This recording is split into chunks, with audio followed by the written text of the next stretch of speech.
हमारे यहाँ बड़ा सख्त पहरा था जब हम लड़ रहे थे, तो हम नारा दिए थे कि चुपचाप केतली छाप।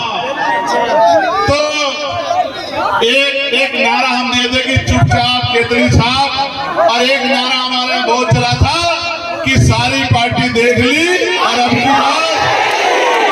तो मुझे विश्वास दिला के बताओ, दोनों हाथ खड़े करके कि मदद करोगे नहीं करोगे, चूक तो नहीं जाओगे। आजाद समाज पार्टी के पांकी विधानसभा के विधायक प्रत्याशी मुमताज खान ने बड़ी हुंकार जहां चंद्रशेखर जी आए और पूरे पांकी विधानसभा को संबोधित किया।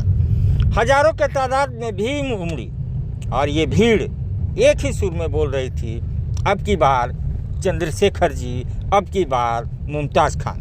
तो देखना होगा कि पांकी विधानसभा की समीकरण क्या होती है और मुमताज खान का परचम कब लहरेगा, क्योंकि 13 तारीख का समय है और भीड़ भी बहुत ज़्यादा है। तो ये भीड़ अगर वोट में तब्दील हो जाती है तो मुमताज खान का परचम लहराएगा और झारखंड में पांकी के झोली से एक आज़ाद समाज पार्टी का केतली तोहफे के रूप में चंद्रशेखर जी को दिया जाएगा। आइए देखते हैं ये रिपोर्ट, सुनते हैं चंद्रशेखर जी की बातें। 90% महिलाओं ने कभी हवाई जहाज को हाथ लगा के नहीं देखा होगा, कभी हेलीकॉप्टर को हाथ लगा के नहीं देखा होगा, कभी एसी वाली ट्रेन में सफर नहीं किया होगा। और तो गरीबी के हालात ऐसा है कि जहां अमीर का कुत्ता बढ़िया एसी वाली गाड़ी में घूमता है, वहां गरीब पे रहने के लिए मकान भी नहीं है, उसमें खाने के लिए रोटी भी नहीं है, उसमें पहनने के लिए अच्छे कपड़े भी नहीं है। लेकिन ये सरकारें बात तो करती है गरीबों का भला करने की, लेकिन ये सारा पैसा पूंजीपतियों का माफ करती है।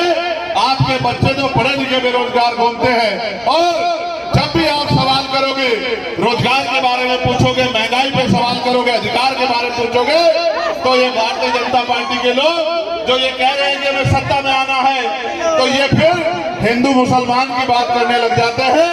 और इन्हीं के तथाकथित लोग नबी की शान में जिस तरह के गुस्ताखी करते हैं, अपमान करते हैं, ये भी किसी ने छुपाया नहीं है। आप ये जानते हैं, जब जब मुसलमानों पर अन्याय हुआ है, जब जब किसानों पर अन्याय हुआ है, जब जब मजदूरों पर अन्याय हुआ है, जब जब दलितों पर जुल्म हुआ है, उनकी पीठ पे लाठियां पड़ी है, उनको मूछे रखने पे मारा गया है, उनको मटकी छूने पे मारा गया है, सारे नेता चद्दर तान के सोते हैं।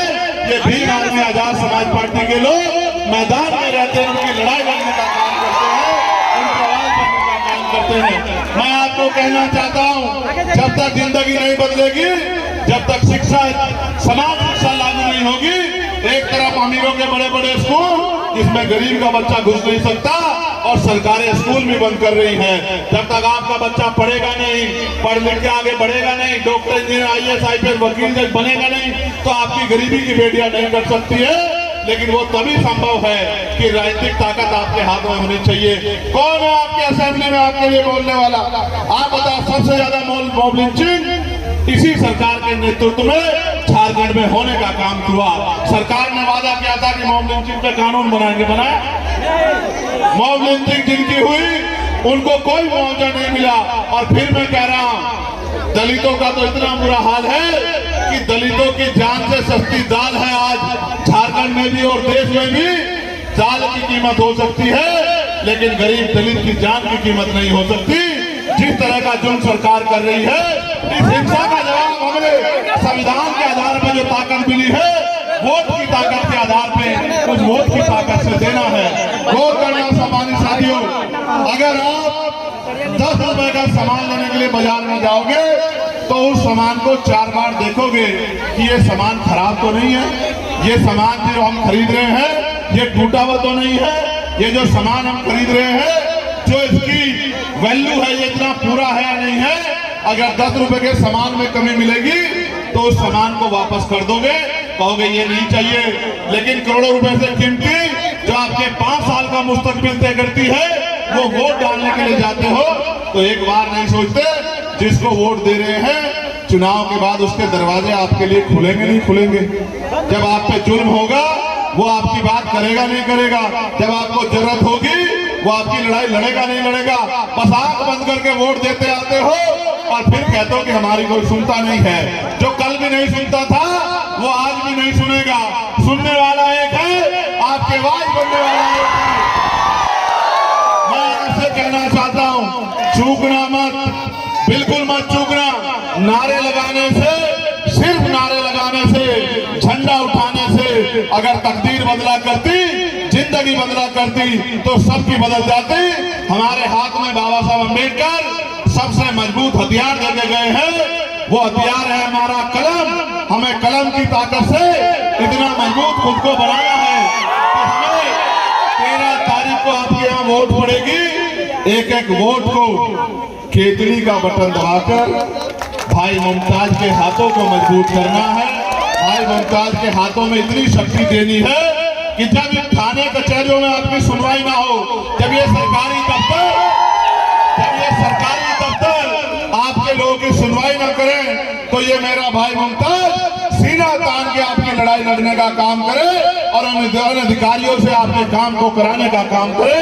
आपके क्षेत्रों में अच्छे स्कूल खुलवाने का काम करे, आपके क्षेत्रों में अच्छे हॉस्पिटल खुलवाने का काम करे, आपके क्षेत्रों में रोजगार के साधन लाने का काम करे, कुटीर उद्योग लगवा के गांव में महिलाओं को रोजगार देने का काम करे।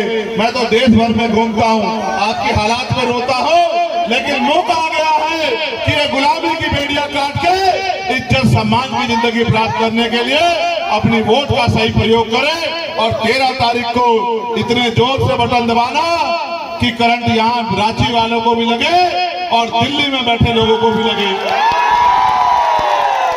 सम्मानित साथियों, मैं तो थोड़ा सा समय से मजबूर हूँ, लेकिन आप जानते हैं मेरे मन में जो प्यार आपके प्रति है, क्योंकि मैं गरीब परिवार से आता हूँ, वो प्यार किससे छिपा हुआ नहीं। मैंने 16 महीने जेल काटी। मैंने एनआरसी में मैं अकेला आदमी था जिसने 29 दिन तक जेल काटी, जिसके पैरों के नखून खींच लिए गए, जिसके दांत तोड़ दिए गए, जिसकी रीढ़ की हड्डी में चोट मार दी गई, जिसको जो है 250 लाठियां मारी गई। जब दिल्ली में हमारे कुल गुरु सतगुरु रविदास जी महाराज का गुरु घर टूटा था, हमने चढ़ाई कर दी थी दिल्ली पे। 96 लोग हम लोग जेल रहे, लेकिन पीछे नहीं हटे। आप जानते हैं जब हक की लड़ाई की बात आती है, मौलाना साद साहब का मामला हो, तबलीगी जमात का मामला हो, मौलाना कलीम सिद्दीकी का मामला हो, दासिफ जुनैद का मामला हो, अखलाक का मामला हो, नजीब का मामला हो, मैंने हमेशा हर कमजोर की आवाज बनने का काम किया। कोई ऐसा व्यक्ति नहीं जिसकी आवाज हमने नहीं उठाई। सहारा के लोगों की आवाज हमने पार्लियामेंट में उठाई, और मैं आपको विश्वास दिलाता हूं कि सहारा के लोगों का जो पैसा फंसा हुआ है, इस बार फिर पार्लियामेंट में हम लोग जोरदार आवाज उठा के उनके पैसे को दिलाने का काम करेंगे। ये क्षेत्र है, आदिवासी बहुल्य है, दलित बहुल्य है। इस गढ़वा पलामू इसमें एरिया में कोई आदिवासी समाज को नेतृत्व नहीं देता। हमने यहाँ जिलाध्यक्ष बनाया, हमने 2 प्रत्याशी यहाँ आदिवासी समाज के दिए। हमने पूरा प्रयास किया कि हर जाति समाज के लोगों को अवसर मिले और वो कामयाब हो गए, लोगों के दुख तकलीफ कम करने का काम करे। आप सोचो, अगर मैं पार्लियामेंट में नहीं जाता तो इन लोगों की आवाज कैसे उठाता, जिन गरीबों पर जुल्म हो रहा है, जिनको सताया जा रहा है। मुझे भी आपने ही अपने वोट के आशीर्वाद से पार्लियामेंट में भेजा था, और अगर आप वास्तविकता में मुझसे प्यार करते हैं और मेरे हाथों को मजबूत करना चाहते हैं, तो ये समझना कि मुमताज नहीं लड़ रहा, चंद्रशेखर आजाद लड़ रहा है। वो आपको खरीदने का काम करेंगे, लेकिन मैं जानता हूं कि बाबा साहब अम्बेडकर को मानने वाले लोग बिक नहीं सकते, किसी भी कीमत पर बिक नहीं सकते। वो आपको डराने का काम करेंगे। मैं आपको भरोसे से कहता हूं, वैसे तो यहाँ मुमताज और ये रविराज और ये हमारा चंद्रमणि, ये तमाम लोग, राम कुमार रवि और नागमणि, ये तमाम लोग ही बहुत हैं, लेकिन अगर मेरी जरूरत पड़ी तो आपको, आप जानते हो नहीं जानते हो, जहां आपका पसीना बहेगा वहां आपका चंद्रशेखर आजाद आपका अपना खून बहाने का काम करेगा। मैं बस आपसे इसलिए ताकत चाहता हूं क्योंकि आपने भी ताकत देखी नहीं है। देखो, सुनो क्या होती है सत्ता। बिजली का दाम सरकार तय करेगी, पानी का दाम सरकार तय करेगी, अच्छे स्कूल कहाँ खुलेंगे सरकार तय करेगी, अच्छे हॉस्पिटल कहाँ खुलेंगे सरकार तय करेगी, उद्योग धंधे कहाँ लाएंगे सरकार तय करेगी, टैक्स कितना होगा पेट्रोल डीजल पे सरकार तय करेगी।